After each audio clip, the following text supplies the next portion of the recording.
Hey there, welcome back to Crop Talk with Karston. My name is Karston Donovan, and we have the fall sales closing deadline of September 30th coming up real quick. And so a lot of times people just think about what coverage level, unit structure, ECO, SEO, things like that. And so sometimes what can get overlooked are these crop options and endorsements and how they can be beneficial for your policy. So I just wanted to cover all of the, not all of, but the most common crop options and endorsements and just see how they can, impact your policy. So one of the first ones we're going to talk about is called winter option. And what this does is it goes on wheat. And if you happen to have winter kill on your winter wheat, it comes to be spring and nothing comes up out of the ground, you want to be able to have options as opposed to being able to just replant it to spring wheat. If it's a case where maybe you got 300 acres out there and 20 acres were affected by winter kill, it probably makes sense to replant it to spring wheat. But let's say it's just one of those weird years and nothing came up out of the winter, so it's 100% loss to be using extreme scenarios. Having the winter option allows you to have some additional choices as opposed to just being forced to replant it to spring wheat. So what you have the option to do, one of the options that you have is you could destroy the crop and receive 100% of your indemnity. Make sure you notify your crop agent and hear from an adjuster prior to destroying a crop ever. So make sure you always notify us prior to destroying a crop, or else you wouldn't be able to get any sort of payment. So make sure you always have the go ahead to do so. But assuming you do, and it's 100% loss, you could get 100% of your indemnity payment, and then you could consider that ground for summer follow for the following year, assuming you meet that deadline. So that's one very good option. Another option is if you decide to plant a different crop. So let's say it was wheat and you decided, well, the wheat market isn't very good. Maybe it's the spring and it's even worse than it is now, and you decide to plant it to something else. Let's say you decide to, say, put peas on there. You could just still receive 100% of your winter wheat coverage and then decide to uninsure the second crop. So you take it to harvest and you just wouldn't have insurance on it, but you already got that 100% payment on your winter wheat. Or if you elect to plant a second crop and you want to insure that second crop, then you're only going to get 35% of that winter wheat guarantee. So ultimately, having those options can be extremely beneficial. It does come with just a little bit of extra premium, but I would definitely argue the point that having those options is well worth that small extra premium that you pay. Yield adjustment is very popular. It's probably on most everybody's policy for most all crops.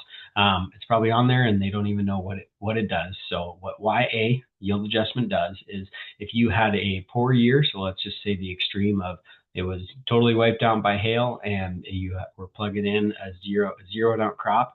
Well, instead of plugging in 0 into your APH database, it's going to plug in 60% of the county T yield. So obviously much better than 0, which is ultimately going to help keep your approved yield higher, keeping your coverages higher. And one note is one of the benefits of being a BFR is that instead of plugging in 60%, you're actually going to plug in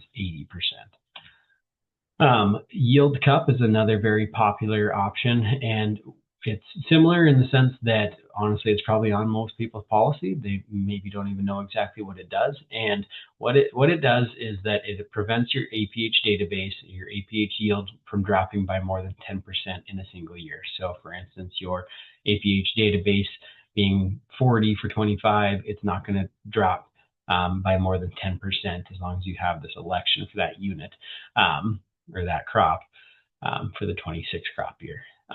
If you do elect YA, YC, it'll basically choose whichever election works better for you. And for these, outside of the winter option, basically every option that I'm talking about here on after, you really only pay additional premium if it benefits you. And the way you pay more premium is of course, if it benefits you, you have higher coverage, which obviously the higher coverage, you have a little extra premium accordingly. Yield exclusion is one that might not be on your policy just because it's a little bit newer as opposed to YA and YC. So make sure you're contacting your crop insurance agent. If you don't have this already on there, it might be beneficial to add it. And what it does is if you had, for instance, using those extreme scenarios of a zeroed out crop, if it qualifies, you can actually just take that year completely out of your history, which obviously law of averages, taking out a poor outlier yield is going to keep that approved yield higher. So in order for it to be excluded, the county or its contiguous counties has to have a yield for a year below 50% of the average of the previous 10 years of county yield. So ultimately, these can be found in the RMA actuarials, and they actually have a tab in the actuarials that is yield exclusion that'll list out the years that your county and crop qualify.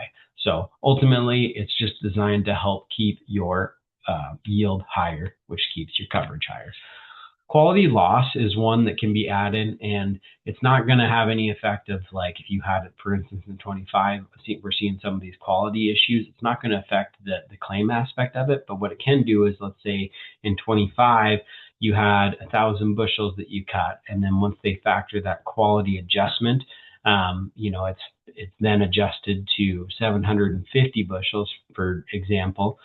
What the quality loss option does is now moving forward, so the 26 crop year and moving forward, in your APH database, instead of using that post quality number, so that 750 bushel amount that I used in the example, it's going to take it back up to that 1,000 bushel that we were using for reference. So ultimately, it potentially can help keep your yield higher. So many of these options are just designed to keep your APH as high as possible, which ultimately is the name of the game for crop insurance. You want to keep your approved yield higher so that it keeps your coverages higher.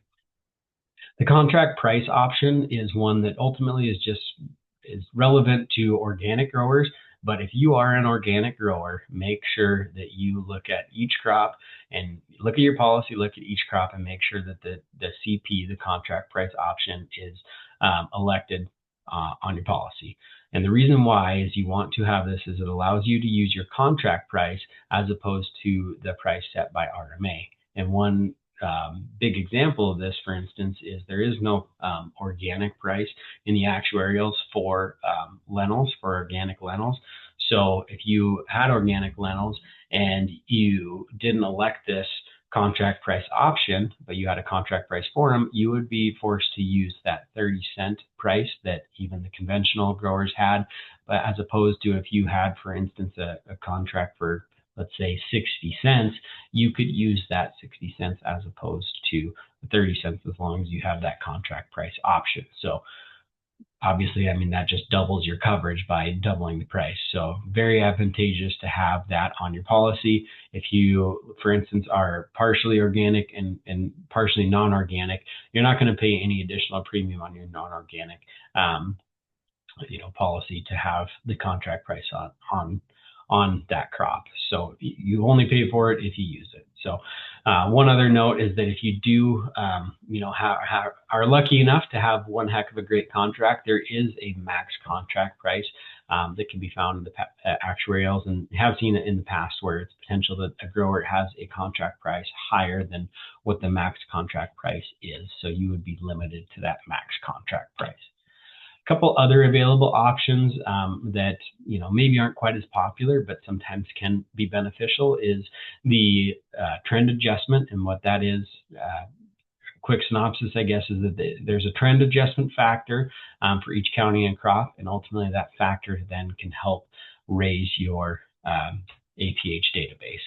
The PF, prevented planting coverage, is ultimately just a buy-up of the prevent plant coverage. So if you don't have this option elected, you still have prevented plant coverage. It's just that electing this PF is going to add an additional, typically 5% coverage for prevent plant.